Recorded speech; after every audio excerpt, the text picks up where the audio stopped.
Anda memiliki karyawan namun masih seperti belum ada perbedaan. Anda memiliki karyawan namun seperti masih terlalu banyak masalah teknis yang ada. Anda memiliki karyawan namun bisnis Anda seperti belum bisa berjalan otomatis atau autopilot. Anda memiliki karyawan namun seperti tidak maksimal. Nah, mau tahu seperti apa jawabannya? Simak pada video berikut ya.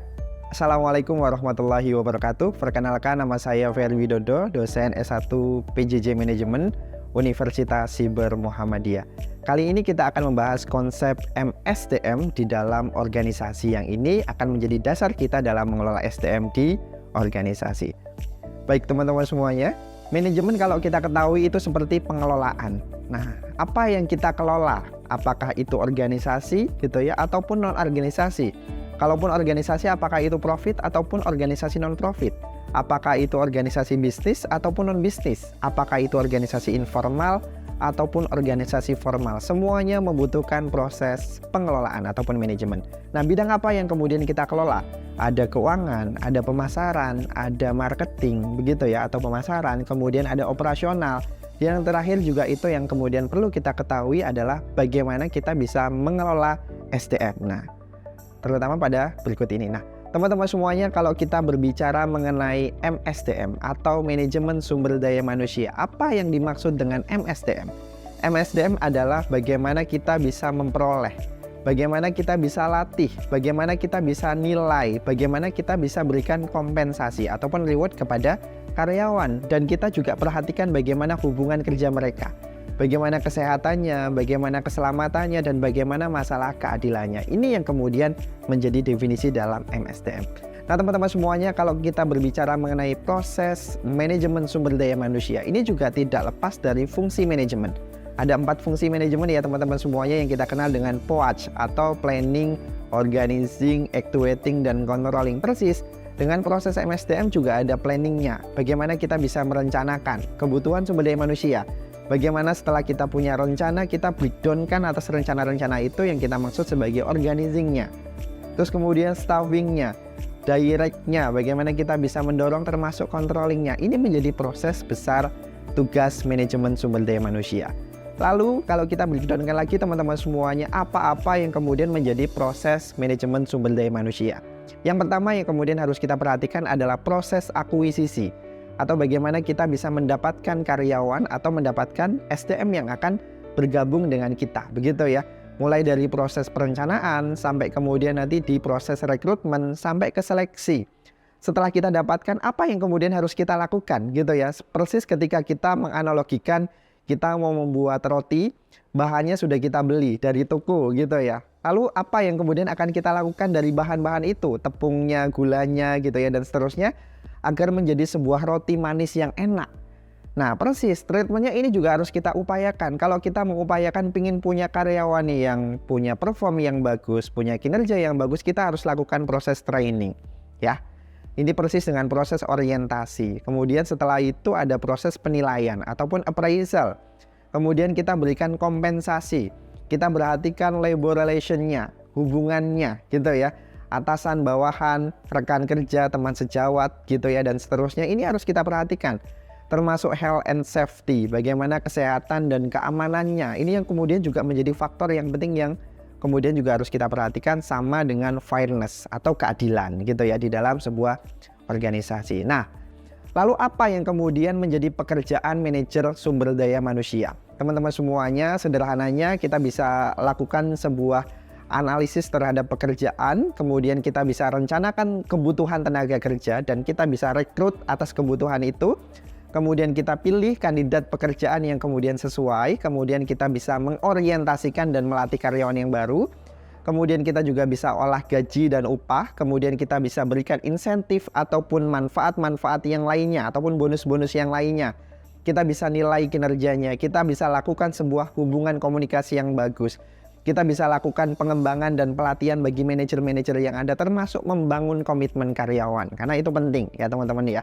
Nah, bagaimana nih teman-teman semuanya kalau kita bisa cerita di tempat Anda, tugasnya MSDM atau manajer SDM ngapain, atau manajer yang lainnya ngapain? Nah, Ada yang nyentuh-nyentuh masalah SDM nggak? Mungkin bisa tulis di kolom komentar ya, teman-teman semuanya ya. Yang jelas bahwa konsep MSDM ini tidak hanya menjadi tugas dan peranan khusus hanya untuk manajer SDM saja atau HRD saja. Namun ini berlaku semua untuk seluruh manajer yang ada di dalam perusahaan atau di dalam sebuah organisasi. Berlaku untuk manajer keuangan, berlaku untuk manajer pemasaran, kemudian operasi dan lain sebagainya. Karena mereka punya tim, gitu ya. Nah, kenapa ini penting? Karena yang di awal kami tadi sudah sebutkan bahwa right person for the right job, gitu ya. Orang yang tepat untuk posisi yang tepat. Kita harus menempatkan orang-orang yang tepat di posisi-posisi yang tepat. Tidak boleh orang yang salah ditempatkan di posisi yang salah juga. Maka yang terjadi nanti pekerjaannya tidak beres, tidak maksimal, tidak optimal, dan seterusnya. Sehingga ini juga nanti akan mempengaruhi operasional kita dan seterusnya. Termasuk aktivitas karyawan yang kemudian mungkin berulang gitu ya, dari tahun ke tahun dalam kondisi yang sama. Tidak ada jenjang karir, tidak ada pengembangan karir, tidak ada proses development lainnya yang dilakukan. Ini membuat mereka itu nanti muncul karakter malas, karakter mungkin jadi kurang produktif, karakter mungkin yang negatif-negatif dari perilaku-perilaku karyawan ini menjadi muncul. Nah, ini yang kemudian harus kita garis bawahi ya, dengan cara kita lakukan pengelolaan. Kalau nggak kita lakukan pengelolaan, yang terjadi demikian. Termasuk resign-nya karyawan gitu ya, keluarnya karyawan dari organisasi, itu justru barangkali karena memang kita tidak bisa mengelola MSDM dengan baik. Karyawan resign bukan berarti kemudian karyawan itu masalah itu akan selesai dalam organisasi kita. Justru itu akan menambah sebuah masalah yang baru, membuat sebuah mekanisme pekerjaan yang baru yang kita harus lakukan perencanaan dari awal. Kita harus lakukan rekrutmen dan seleksi dari awal sampai kemudian training dan lain sebagainya. Nah, teman-teman semuanya, berbicara mengenai MSDM juga bahwa MSDM masa kini dengan MSDM masa lalu dan masa depan tentu juga nanti akan berbeda gitu ya. Karena kondisi ini tentunya akan banyak yang dipengaruhi oleh adanya globalisasi dan persaingan. Adanya tren teknologi, bagaimana sekarang teknologi sangat berkembang dengan pesat.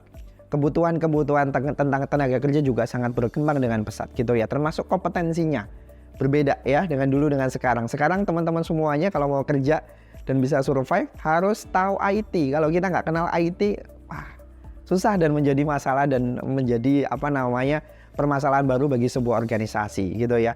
Termasuk tren tenaga kerja dan demografis gitu ya. Sejauh mana misalkan kalau kita ambil contoh antar lintas generasi saja mereka punya tren dan cara bekerja yang berbeda-beda gitu ya. Sebagai contoh persepsi, teman-teman dari generasi X dan baby boomers mungkin mempersepsikan kalau kerja itu ya jam 8 pagi sampai dengan jam 15 sore gitu ya. Namun bagaimana dengan generasi sekarang? Generasi milenial dan Gen Z gitu ya. Yang notabene mereka itu kerjanya semaunya gitu ya. Mohon maaf, semaunya itu jamnya itu bebas. Bisa malam hari, bisa pagi, bisa siang, bisa sore, bisa sambil ngafe, bisa sambil nongkrong dan seterusnya. Nah, kalau orang dulu mungkin juga berpersepsi kalau kerja itu ya di belakang kantor, di belakang layar, di belakang meja.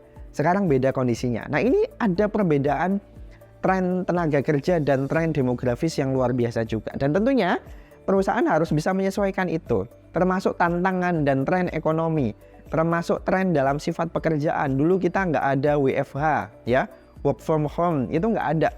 Kita dulu nggak ada, bekerja itu dari kafe, bekerja dari rumah, bekerja dari mana-mana gitu ya, di lapangan dan seterusnya, itu nggak ada. Tapi sekarang muncul tren tenaga kerja yang demikian. Dan ini sifatnya juga menjadi hal yang kemudian harus kita lakukan dalam pengelolaan manajemen sumber daya manusia. Nah, mungkin itu saja teman-teman semuanya terkait dengan materi kita hari ini. Bagaimana teman-teman, sudah jelas atau belum mengenai konsep dasar kita dalam pengelolaan manajemen sumber daya manusia dalam organisasi? Jika ada yang kurang jelas, bisa tulis di kolom komentar ya. Sampai bertemu di video-video selanjutnya ya. Salam muda berkarya. Burung hantu, burungnya lucu. See you. Assalamualaikum warahmatullahi wabarakatuh.